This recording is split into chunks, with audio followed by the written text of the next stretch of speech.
You trained as a doctor, you worked as a doctor. Now you've moved to the UK and you are full of plans. And now reality has hit you. The cost for qualifications are crazy. The timeline is outrageously long and bills are not waiting for you. To be honest, the truth about the experience that internationally trained doctors face when they arrive in the UK is hard to hear, especially because you are coming into the UK outside of a structured NHS recruitment pathway.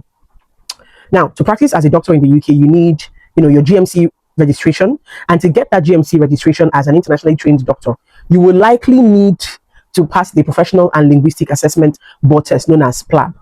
Now, two parts. The first is a written exam. The second is a clinical assessment that is held at specific centers here in the UK. The fees alone, before you even factor in your preparation materials, traveling costs, living costs during your study, it runs into thousands of pounds. And that is before you even think about earning a single penny in a clinical role. Now, for some people, that route is absolutely the goal and they're working towards it systematically, especially if they have someone else that is assisting them financially. However, this post is not to tell anyone who does not have any financial assistance to abandon that path.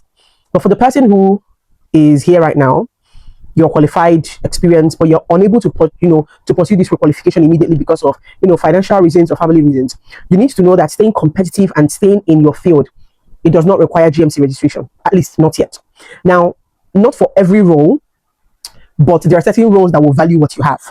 Your medical training that you're already coming in with has already given you something that cannot be replicated by someone who doesn't have it. You've got clinical reasoning, you've got safeguarding awareness, you've got pharmacological knowledge, you've got governance skills, instincts that cannot be replaced, instincts that cannot be bought. You have an understanding of how healthcare systems operate from the inside. Now, these are not small things. However, there are roles in the UK healthcare space that are actively looking for people who have that level of depth without requiring you to be on the medical register. Now, I want to remind you that you're not starting over. You are just repositioning yourself.